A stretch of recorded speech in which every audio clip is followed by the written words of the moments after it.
What's up, everyone? Nathan Kadlacek here, owner of Catalyst and physical therapist. We're going to go over this interesting video today. I'm just going to react. I have not actually watched this yet, so it could be that it's actually good.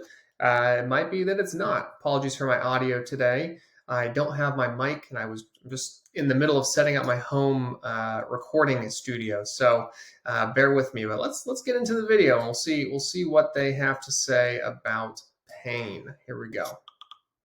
One of the most arresting images ever seen in the media was the photograph of a Buddhist monk setting himself on fire on a busy road in Saigon in 1963. His act of what's called self-immolation was in protest against how Buddhists were treated by the South Vietnamese government. An American journalist named David Halberstam witnessed the burning monk with his own eyes. He later wrote, "Flames were coming from a human being. His body was slowly withering and shriveling up, his head blackening and charring. In the air was the smell of burning human flesh. Human beings burn surprisingly quickly." But what is perhaps more surprising are these words. As he burned, he never moved a muscle, never uttered a sound, his outward composure in sharp contrast to the wailing people around him.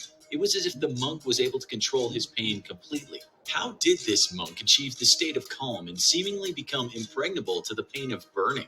We've all burned our hands on something before and know how much that... So I'm going to stop right there. Yeah. All right. Well, let's see. I totally believe that in certain, like, you can train yourself to tolerate more pain. But I'm interested to see what they have to say about this. That hurts. Until the nerves are dead, the pain a person feels from being burned is intense, to say the least. But the monk who set himself on fire was an extreme circumstance, and today we're looking into whether smaller events that involve pain can be controlled. For instance, what about when an evil infection in your tooth has created a pocket of pus that causes an intense toothache? Some of you will know how that feels, and might have wanted to perform some ad hoc surgery and knock out your own tooth to stop the pain. But imagine that you could just eliminate the pain, or at least manage your own brain in a way that you could handle it. The same goes for... All right. So if you have an infection, you need to go to the doctor. You need to go, if you have a tooth infection, go to your freaking dentist, go to your doctor. Don't try to think it away. It's going to get worse. And then the infection can spread and be life-threatening. So don't do that. Chronic backaches, broken bones, ingrown toenails, the humming...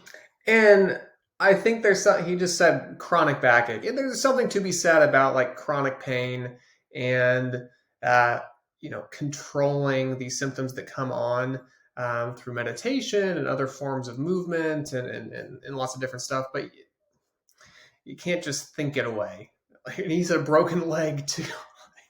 Go to the emergency room. Come on. And throbbing caused by an insect bite. Could you really avoid all these aches and pains using only your mind? No. In 2011, researchers in the USA wanted to get to the bottom of pain management and meditation. They weren't researching monks who had devoted a lifetime to meditation, but ordinary people. According to NPR, the neuroscientists who led this study took normal, healthy individuals and asked them to attend 4 sessions on mindfulness and meditation. They then subjected those people to pain by burning their legs. The outcome of the study was that the subjects reported less intensity of pain after the sessions, and measurements of brain activity showed that the parts of the brain that normally lit up in response to pain were less active. Oh, wait, did I hear they said that they burned their legs? I don't think that study would get past the review board. I'm not sure how they got away with that. The conclusion was that meditation might help people deal with pain, and that you don't have to be a Buddhist monk. So yes, meditation can definitely help with pain and also knock it down a couple points. Absolutely. I agree with that. There's research to support that. But if you have an acute injury, if you have an infection, if you have something like that, it can be helpful to, ease your suffering, but you need to go to the doctor to reap the benefits. But that's not totally blanking out pain. It's just a slight reduction in pain. So how do we get to the point that we can almost eliminate pain completely? We found a scientific paper online called Pain Sensitivity and Analgesic Effects of Mindful States in Zen Meditators, a cross-sectional study. In this study, non-meditators joined a group of seasoned meditators, and they were all subjected to varying levels of pain, sometimes intense. Unsurprisingly, the meditators. So theoretically, you are not subjected to high levels of pain. Pain is itself subjective. And so what they're probably saying is they expose them to uh, significant noxious stimulus. So, like increasing heat or cold or something else. I'm wondering what they used. Meditators reported experiencing less pain, and the scientists believe this was related to how they managed to slow their respiratory rate. A former student of Vipassana meditation explained that when someone is asked to sit in the lotus position for many hours in a day, that the position alone can be very painful. He talked about being hit by an arrow, in that first there's pain of the piercing of the skin, and after that there's the emotional pain that follows. He said monks will observe the first pain and then ignore the second emotional response. A trained monk might be able to sit and feel pain, observe it, but then accept it. They don't react to it emotionally. Okay, so I think that there is some benefit to this. In previous videos that I've made, one of my first steps in addressing pain is don't panic. So that this is a really great way to put it. Actually, the pain is a piercing, and then blocking it out or accepting it for what it is can be helpful in certain cases. Again, not all cases. There's some nuance to this, but in some cases. They cut off all attachment to the emotional part of the pain. Being able to disassociate yourself enough to cut off your emotional attachment to pain doesn't sound like the kind of thing most people can do. And this is helpful if you have chronic pain, right? To kind of disassociate that and figure out, okay, is this something that's dangerous or not dangerous? Because there is pain that is dangerous, right? It's trying to alert us to something, right? If you broke your leg, yes, it can be helpful to, if you need to get help and there's no one around, then you don't want to go into shock. So this can be helpful for that. But in other cases, not so much. Like an infection, go to the emergency room. But we wanted to know more, so we looked online in forums where this kind of meditative pain management was discussed. Many people who had been students of meditation said they didn't think they could get to a state where they felt no pain at all when it should be extreme. We did find one person who said he practiced Zen meditation for 26 years and said, "I've actually had a crown done without Novocaine, using meditation alone." Wow, meditation master or masochist, if we take him at his word. There's always going to be a story about somebody that did something crazy, that they meditated and it made all their pain go away. Or, I can't think of things off the top of my head right now, but everyone always has a story about how it worked for Joe, or it worked for Sally, or it worked for my aunt or my brother, or whatever. But these are just stories, okay? There are many reasons why these things can work for certain people and not others. And to say that something worked for one person, like your Uncle Joe, doesn't mean that it's going to work for you necessarily. Then it seems even a novice can use meditation to lessen pain, and perhaps an expert might be able to deal with more significant pain. But let's look deeper into this. While you probably won't ever be in a position where you'll be setting yourself on fire, it is very likely that at some point you'll experience chronic pain. The kind of pain that lasts a while and either never fully goes away or keeps coming back. I don't disagree with that. I mean, everyone's going to experience some sort of pain at some point. Before you ask, no, you're never going to escape the sudden jolt of pain that comes from standing on a Lego brick, but you might be able to reduce other kinds of pain. Dr. Ellen Slosby, an assistant clinical professor of psychiatry at Harvard Medical School, said that she has a bunch of tactics for controlling pain with both the mind and body combined. Like the meditators do, she said controlling your breathing might help a lot. It's simple to do. Just sit down and take breaths and concentrate on those breaths. It's just you and your breathing. It's sometimes called controlled breathing. The New York Times writes that this is an ancient practice and has been proven to not only help with pain, but also to increase alertness and boost a person's immune system. All right. So, again, like there's some value to calming the nervous system. Absolutely. I totally agree with it. I'm always curious what people mean when they say boost a person's immune system, especially nowadays.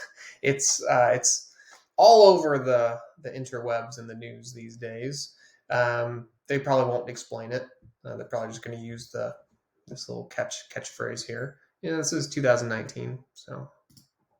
Here's a snippet from that story. Consciously changing the way you breathe appears to send a signal to the brain to adjust the parasympathetic branch of the nervous system, which can slow heart rate and digestion and promote feelings of calm, as well as the sympathetic system, which controls the release of stress hormones like cortisol. It sounds crazy, but one doctor who was interviewed said he had seen some of his patients transform by simply taking some time each day to breathe in, pause, breathe out. And again, like I have also had patients who do benefit from that. I had a guy come in, and it was actually very, like almost the same exact thing. He was having a lot of stress. We did some deep breathing. His back pain went from like a 9 to like a 3. So yeah, absolutely. Like this can be helpful. Okay, we know that if you didn't do that all day, you'd die, but what we're talking about is a kind of focused breathing here, not the unconscious kind. Countless health professionals say that this will calm you down, and if you're calm, then the emotional response to pain we discussed earlier might well be lessened. Human. I mean, it just, it's like this guy clearly, I mean, looks like they're military, clearly just got shot. Breathe and calm down. Help is on the, like, yeah, I don't know. I don't know. These are interesting graphics. Like how realistic to the general population is this? Humans can exaggerate pain by letting it control us. Pain is painful, but we can learn to respond to it better. Pain is, of course, in the brain, and so if we understand that our brains might exaggerate pain, perhaps we can reverse it. Okay, all right. This is some interesting stuff. So it's true that I think it's inaccurate to say that pain is in the brain. Um, it makes it almost think like, oh, it's just a, like I'm just like either making it up, or it's something that's very, it's just our mind that's creating this. And pain in the brain, really what that means is that our brain interprets lots of different signals that are coming up from our periphery and our internal organs and everything. So our brain is a big processing unit.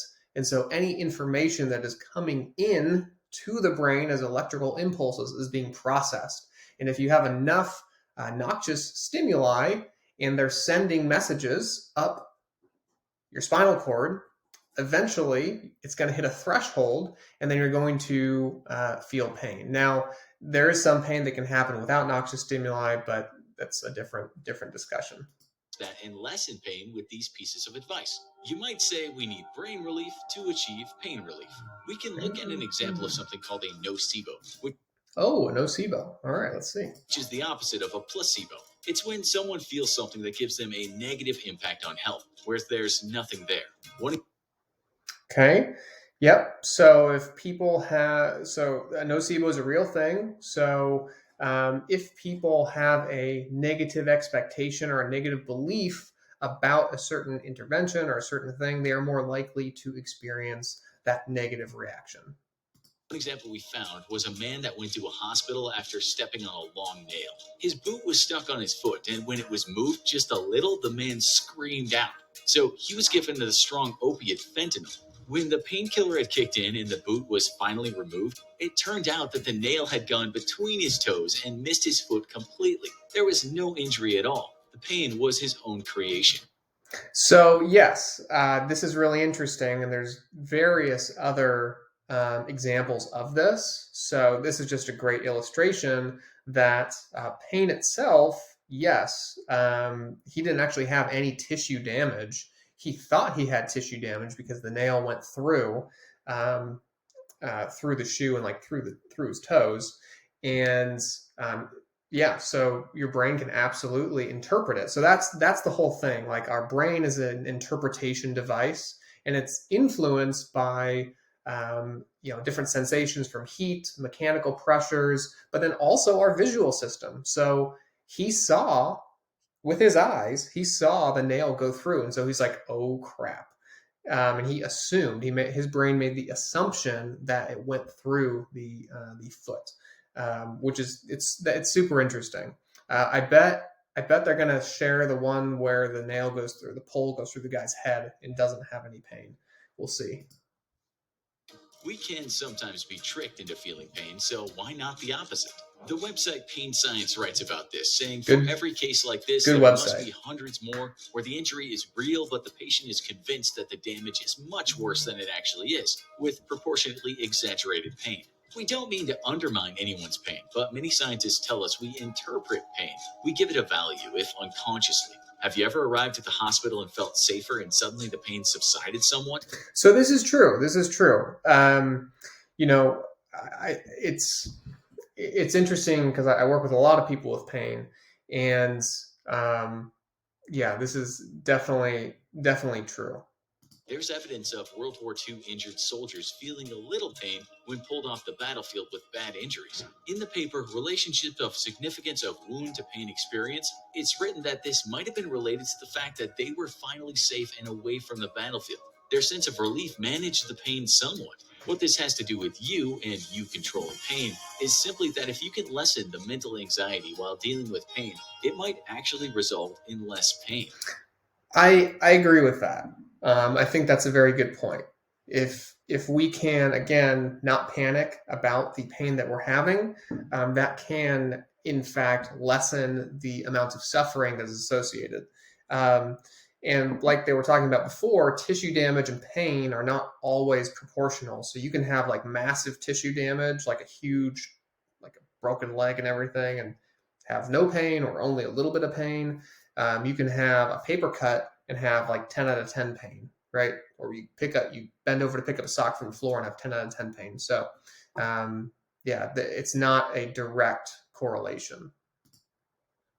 As one researcher put it, you turn down the volume before the amplification happens. The experts tell us that mindfulness and positive thinking go a long way to helping reduce pain.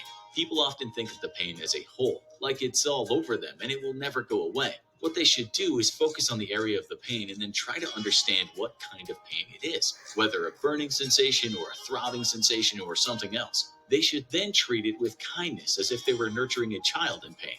Once you know the area of the pain, you can also then concentrate on a part of your body that isn't in pain. Try your hardest to focus all your attention on that area. I don't think that this is a bad idea. This is just teaching body awareness. And I do find that a lot of people who have chronic pain often will have pretty poor body awareness. And this is for a variety of reasons, but sitting and trying to focus on, okay, like what type of pain is this? Is it the throbbing? Is it sharp? Is it numbness? Is it tingling? It's a great strategy. And then what they're saying here is also a good strategy. Breathe in and breathe out and see how long you can focus your thoughts on the non-painful part of your body. You could do this outside when the sun's shining on you. You'll feel the rays, warm parts of your body. Focusing on other stimuli other than the pain helps manage the pain. If anything at all can So distraction, it is a good technique. distract you from your pain, then look to that thing.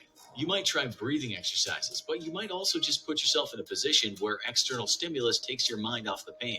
You can practice the art of being distracted. Drug addicts and their numbers have talked about how just getting up and doing something helped them to deal with the pain of withdrawal. You might already be sitting there thinking, okay, this is so new agey. The infographic show is starting to sound like some crackpot alternative health website that's selling snake oil to its viewers. That's not true. All the resources we've used so far have been from reputable institutions. Take, for example, a man named David Linden. He's a neuroscience professor at Johns Hopkins University. This is what he said about pain and the brain.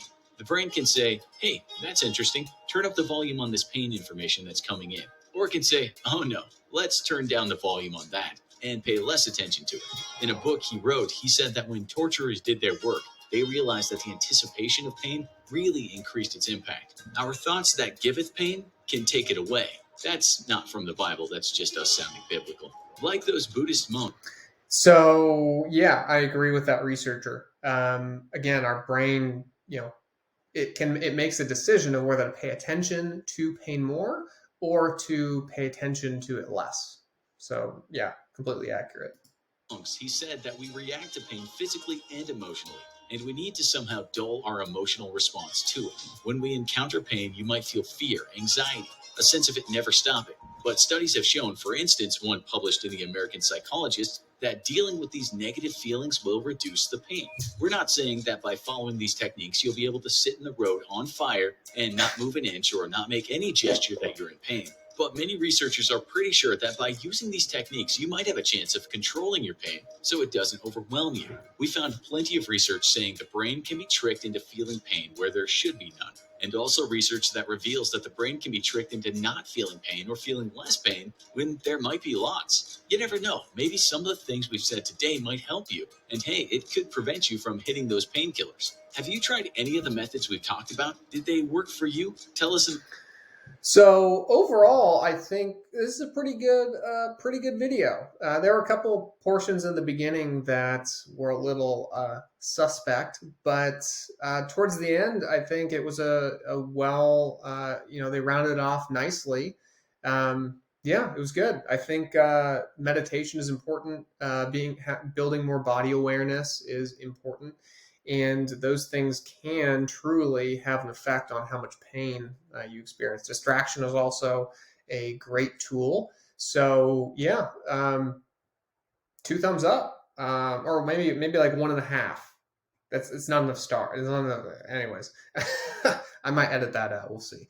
But yeah. Anyways, if you like this style of video, please let me know in the comments, and let me know if there's any other videos that you would like me to review to get my take on, to see if it's nonsense or if it makes sense. So again, I want you to live healthy, get fit, and that's it. So see you next time, and stay classy.